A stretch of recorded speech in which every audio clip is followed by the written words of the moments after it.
Baik, pada bagian ini saya akan menjelaskan mengenai latar belakang e-bisnis.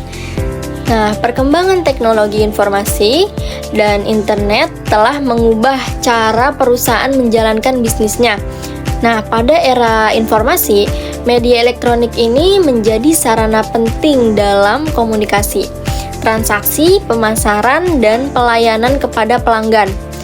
Perusahaan tidak lagi hanya bergantung pada cara bisnis tradisional, tetapi mulai memanfaatkan internet untuk memperluas pasar, mempercepat transaksi, serta meningkatkan hubungan dengan pelanggan dan pemasok. Nah, hal ini menunjukkan bahwa teknologi bukan hanya digunakan sebagai alat bantu, tetapi sudah menjadi bagian penting dalam kegiatan bisnis. Dengan adanya internet, perusahaan dapat berinteraksi dengan pelanggan secara lebih cepat, menjangkau pasar yang lebih luas, dan menjalankan proses bisnis secara lebih efisien. Karena itu, e-bisnis menjadi salah satu bentuk perkembangan bisnis yang sangat penting di era digital saat ini. Selanjutnya, saya akan menjelaskan mengenai definisi e-bisnis dan manfaat dari e-bisnis. Nah, e-bisnis ini adalah penggunaan internet dan teknologi digital untuk mendukung kegiatan bisnis baik dalam komunikasi, transaksi, koordinasi, manajemen organisasi, maupun hubungan dengan pelanggan, rekan bisnis, dan juga pemasok. E-bisnis tidak hanya berfokus pada jual beli online, tapi juga mencakup proses bisnis yang lebih luas seperti manajemen rantai pasok, manajemen pelanggan, keuangan, operasional, sumber daya manusia, dan distribusi. Jadi, e-bisnis ini memiliki ruang lingkup yang lebih luas dibandingkan hanya sekedar transaksi jual beli.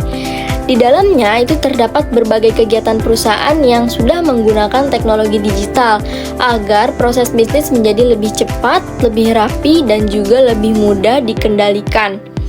E-bisnis memberikan berbagai manfaat bagi perusahaan, antara lain meningkatkan efisiensi biaya operasional, mempercepat proses transaksi bisnis, dan memperluas jangkauan pasar secara geografis. Nah, dengan adanya e-bisnis, perusahaan dapat mengurangi biaya tertentu, misalnya biaya promosi konvensional atau biaya administrasi manual. Selain itu, transaksi juga dapat dilakukan dengan lebih cepat karena banyak proses yang sudah menggunakan sistem digital. Perusahaan juga dapat menjangkau pelanggan dari berbagai daerah tanpa harus membuka cabang secara fisik di setiap tempat. Nah, selanjutnya pada slide ini dijelaskan mengenai model bisnis pada e-bisnis. E-bisnis dapat diklasifikasikan berdasarkan pihak-pihak yang melakukan transaksi atau hubungan bisnis secara digital. Nah, yang pertama adalah B2B atau business to business, yaitu transaksi antara perusahaan dengan perusahaan lain. Contohnya adalah Alibaba, SAP, Oracle, dan e-procurement. Yang kedua adalah B2C atau business to consumer, yaitu transaksi antara perusahaan dengan konsumen akhir. Contohnya adalah Shopee, Tokopedia, Lazada, dan juga Amazon. Nah, yang ketiga adalah C2C atau consumer to consumer, yaitu transaksi antara konsumen dengan konsumen lain melalui platform digital. Contohnya adalah OLX, eBay, dan Carousel. Dan yang keempat adalah C2B atau consumer to business, yaitu ketika individu menawarkan produk atau jasa kepada perusahaan. Contohnya adalah freelancer, 99 Design, dan jasa content creator untuk perusahaan. Yang kelima adalah B2G atau business to government, yaitu transaksi antara perusahaan dengan pemerintah. Contohnya adalah LPSE dan sistem e-procurement pemerintah. Dan yang keenam adalah G2C atau government to citizen, yaitu layanan digital dari pemerintah kepada masyarakat. Contohnya adalah iKTP, BPJS online, OSS, dan pajak online. Nah, dari beberapa model tersebut dapat dilihat bahwa e-bisnis tidak hanya terjadi antara penjual dan pembeli saja, tetapi juga dapat melibatkan perusahaan, konsumen, pemerintah, lembaga, maupun individu. Setiap model memiliki bentuk hubungan yang berbeda sesuai dengan pihak yang terlibat dalam transaksi atau layanan digital tersebut. Selanjutnya, pada slide ini dijelaskan mengenai klasifikasi e-bisnis. Yang pertama adalah B2C atau Business to Consumer. B2C ini merupakan transaksi antara perusahaan dengan konsumen akhir. Karakteristiknya yaitu nilai transaksi lebih kecil, prosesnya sederhana, dan sering terjadi secara langsung. Nah, contohnya adalah Shopee, Tokopedia, dan Lazada. Jenis ini paling sering kita temui dalam kehidupan sehari-hari karena konsumen dapat membeli produk langsung dari toko online melalui aplikasi atau website. Yang kedua adalah B2B atau Business to Business. B2B ini merupakan transaksi antara perusahaan dengan perusahaan atau organisasi lain.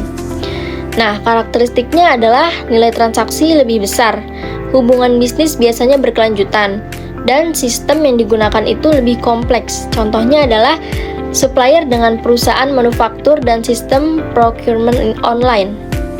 Nah, pada B2B ini, transaksi biasanya melibatkan jumlah barang yang besar atau kerjasama bisnis jangka panjang.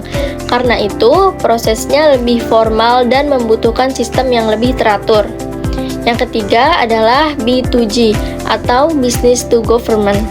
B2G ini merupakan transaksi antara perusahaan dengan pemerintah. Karakteristiknya yaitu mengikuti prosedur resmi, berhubungan dengan instansi pemerintah, dan biasanya bernilai besar. Contohnya adalah pengadaan barang pemerintah dan tender proyek pemerintah.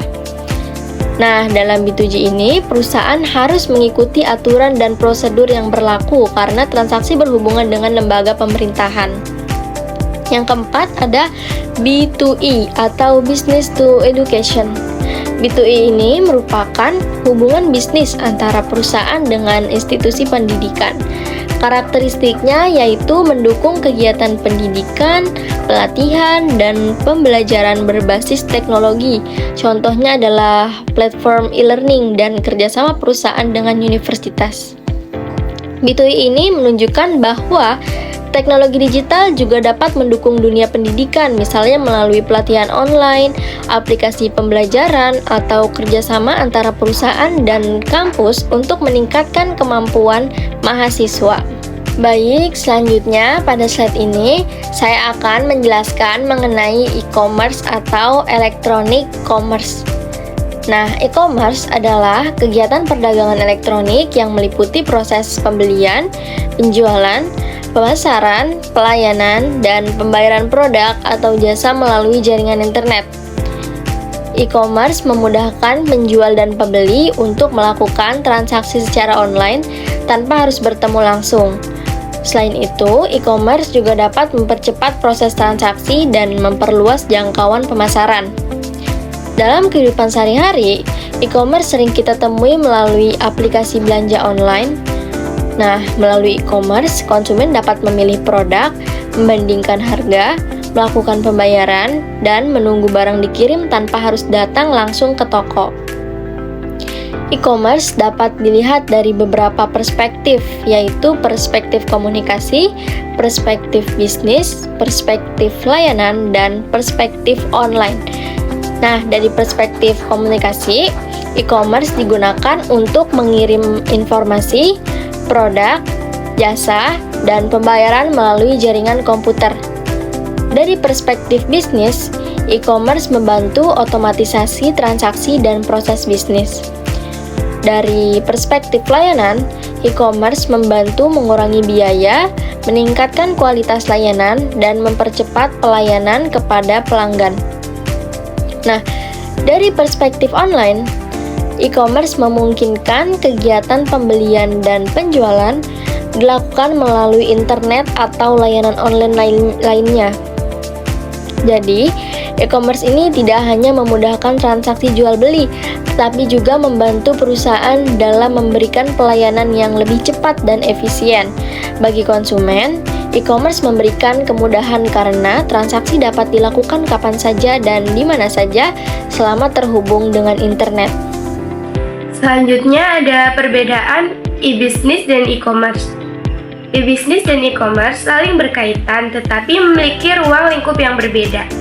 E-business memiliki cakupan yang lebih luas karena mencakup seluruh aktivitas bisnis yang dilakukan secara digital, seperti komunikasi, koordinasi, pelayanan pelanggan, manajemen perusahaan, dan hubungan dengan pemasok. Sedangkan e-commerce lebih fokus pada kegiatan perdagangan elektronik, yaitu proses pembelian, penjualan, pemasaran, pembayaran, dan pelayanan produk atau jasa melalui internet. Dengan kata lain, e-commerce merupakan bagian dari e-business. Selanjutnya, proses arsitektur e-commerce. Arsitektur proses e-commerce mencakup beberapa komponen penting, yaitu yang pertama, access and control security, menjaga keamanan akses dan kepercayaan dalam transaksi online.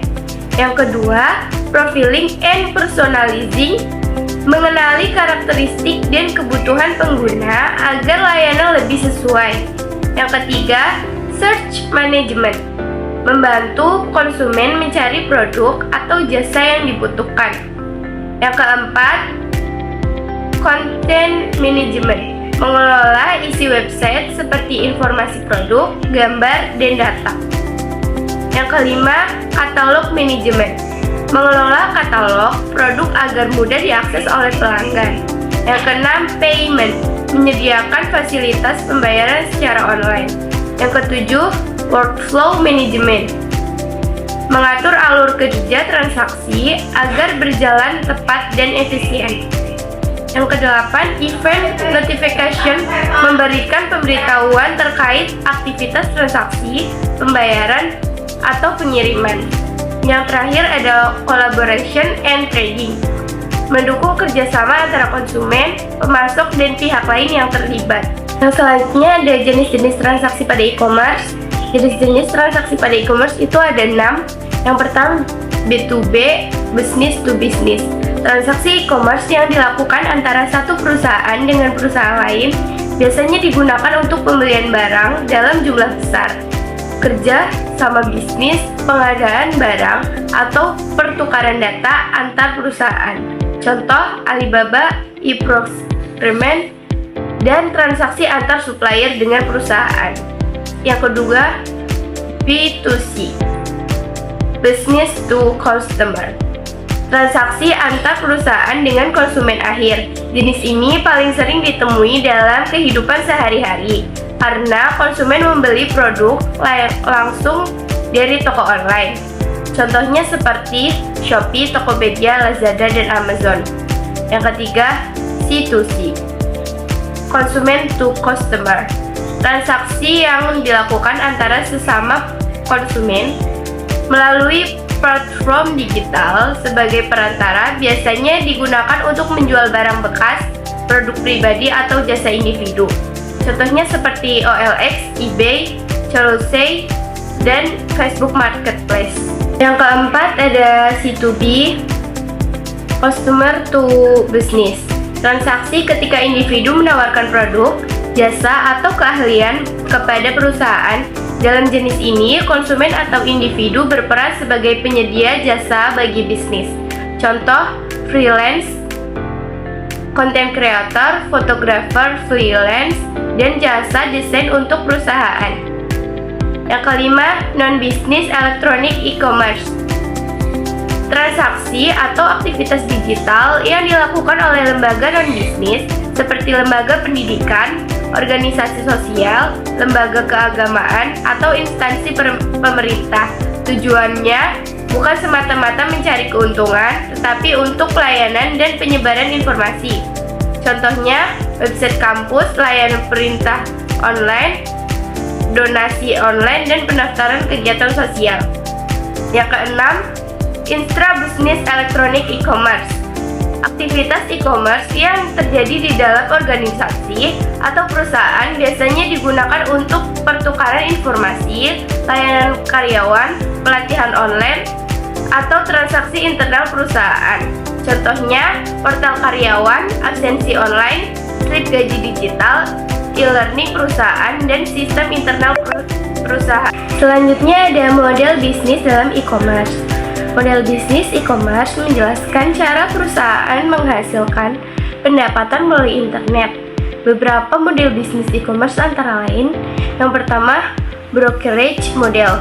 Perusahaan menjadi perantara antara penjual dan pembeli, lalu memperoleh komisi dari transaksi. Yang kedua, advertising model.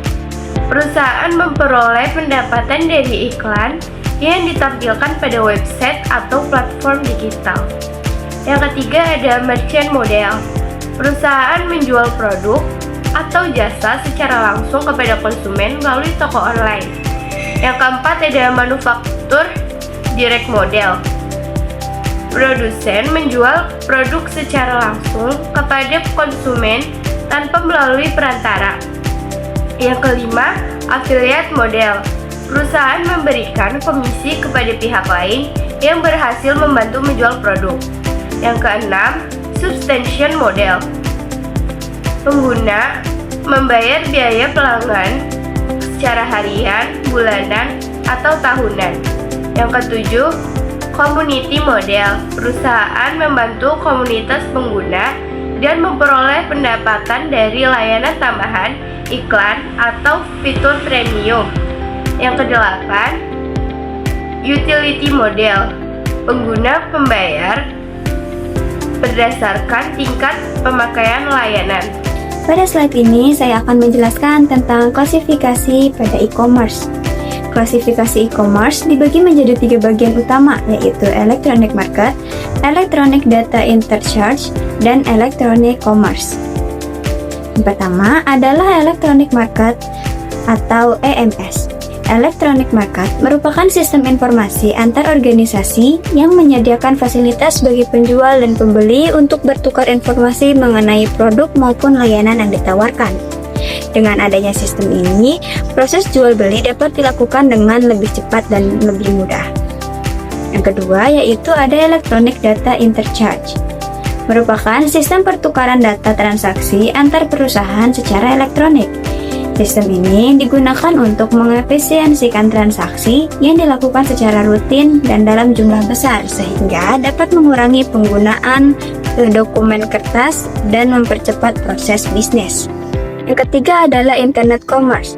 Internet Commerce merupakan penggunaan internet berbasis teknologi informasi dan komunikasi untuk kegiatan perdagangan, seperti penjualan produk atau jasa secara online. Contohnya adalah kegiatan belanja melalui marketplace atau website toko online. Jadi, dapat disimpulkan bahwa klasifikasi e-commerce menunjukkan berbagai bentuk penggunaan teknologi dalam kegiatan perdagangan digital agar transaksi menjadi lebih efektif, cepat, dan efisien. Selanjutnya, saya akan menjelaskan tentang peluang e-commerce di Indonesia. Saat ini, perkembangan e-commerce di Indonesia sangat pesat karena jumlah pengguna internet terus meningkat dan masyarakat semakin terbiasa melakukan transaksi secara online. Hal ini membuat e-commerce memiliki peluang besar untuk terus berkembang di masa depan.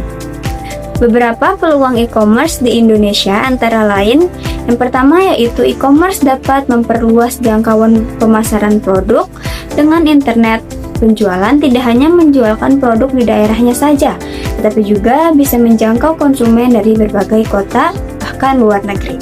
Yang kedua, e-commerce membantu perusahaan bersaing di pasar global karena bisnis dapat dipromosikan secara lebih luas melalui platform digital.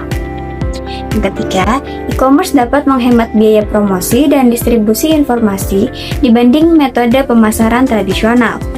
Yang keempat, bisnis online dapat beroperasi selama 24 jam tanpa batas waktu sehingga konsumen bisa berbelanja kapan saja. Dan yang terakhir, e-commerce mempermudah konsumen dalam mencari, membandingkan, dan membeli produk secara cepat dan praktis. Jadi, dapat disimpulkan bahwa e-commerce memberikan banyak keuntungan bagi penjual maupun pembeli karena proses transaksi menjadi lebih mudah, cepat, dan efisien. Selanjutnya kita masuk ke hambatan e-commerce. Walaupun e-commerce memiliki banyak peluang dan manfaat, dalam pelaksanaannya masih terdapat beberapa hambatan yang perlu diperhatikan. Hambatan yang pertama adalah masalah keamanan transaksi online. banyak pengguna masih khawatir terhadap penipuan, pencurian data, maupun kebocoran informasi pribadi saat melakukan transaksi di internet. Yang kedua, kepercayaan antara penjual dan pembeli masih perlu dibangun. Konsumen biasanya ingin memastikan bahwa produk yang dibeli sesuai dengan deskripsi dan dapat diterima dengan aman. Yang ketiga, kualitas sumber daya manusia di bidang teknologi masih perlu ditingkatkan. Tidak semua orang memiliki kemampuan menggunakan teknologi digital dengan baik. Yang keempat, perbedaan budaya dan kebiasaan masyarakat juga mempengaruhi penerimaan e-commerce. Sebagian masyarakat masih lebih nyaman berbelanja secara langsung dibandingkan online. Yang kelima, masalah hukum dan legalitas transaksi online juga perlu diperhatikan agar transaksi memiliki perlindungan hukum yang jelas. Dan yang terakhir, sistem autentikasi pengguna serta keamanan data harus diperkuat untuk mempercegah penyalahgunaan akun dan kejahatan cyber. Jadi, selain membutuhkan teknologi yang baik, perkembangan e-commerce juga memerlukan keamanan, kepercayaan, dan kedukungan hukum yang kuat. Selanjutnya yaitu ada jenis-jenis jaringan elektronik. Pada saat ini, saya akan menjelaskan beberapa jenis jaringan elektronik yang digunakan untuk menghubungkan komputer dan perangkat lainnya. Yang pertama adalah LAN atau Local Area Network. LAN merupakan jaringan komputer dalam area kecil seperti rumah, sekolah, laboratorium, atau kantor. Jaringan ini biasanya digunakan untuk berbagai data dan perangkat dalam satu lokasi. Yang kedua adalah MAN atau Metropolitan Area Network. MAN merupakan jaringan yang mencakup wilayah lebih luas, misalnya yaitu satu kota. Jaringan ini menghubungkan beberapa LAN agar saling berkomunikasi. Yang ketiga yaitu ada WAN atau Wide Area Network. WAN mencakup wilayah yang sangat luas, bahkan antar kota ataupun negara. Contoh WAN adalah jaringan perusahaan internasional. Dan yang terakhir adalah Internet. Internet merupakan jaringan global yang menghubungkan berbagai komputer di seluruh dunia sehingga penggunanya dapat berkomunikasi, mencari informasi, dan melakukan transaksi online. Jadi, perbedaan utama dari jenis jaringan tersebut terletak pada luas wilayah jangkauannya. Akhirnya itu ada kesimpulan. E-bisnis merupakan pengguna teknologi informasi dan internet untuk menjalankan berbagai aktivitas bisnis secara digital. Sedangkan e-commerce adalah bagian dari e-bisnis yang lebih fokus pada kegiatan jual beli secara online. Dengan adanya e-bisnis dan e-commerce, perusahaan dapat meningkatkan efisiensi kerja, memperluas pasar, mempercepat transaksi, serta memberikan pelayanan yang lebih baik kepada pelanggan. Selain itu, konsumen juga mendapatkan kemudahan dalam mencari informasi produk dan melakukan pembelian kapan saja dan di mana saja. Namun, dalam penerapannya masih terdapat beberapa tantangan sehingga keamanan transaksi, kepercayaan pengguna, kualitas sumber daya manusia, serta aspek hukum dan legalitas. Oleh karena itu, diperlukan kerjasama antara perusahaan pemerintah dan masyarakat agar e-bisnis dan e-commerce dapat berkembang dengan aman dan maksimal. Cukup sekian yang dapat kami sampaikan. Kurang lebihnya kami mohon maaf. Semoga bermanfaat. Wassalamualaikum warahmatullahi wabarakatuh. I just had to let you know you're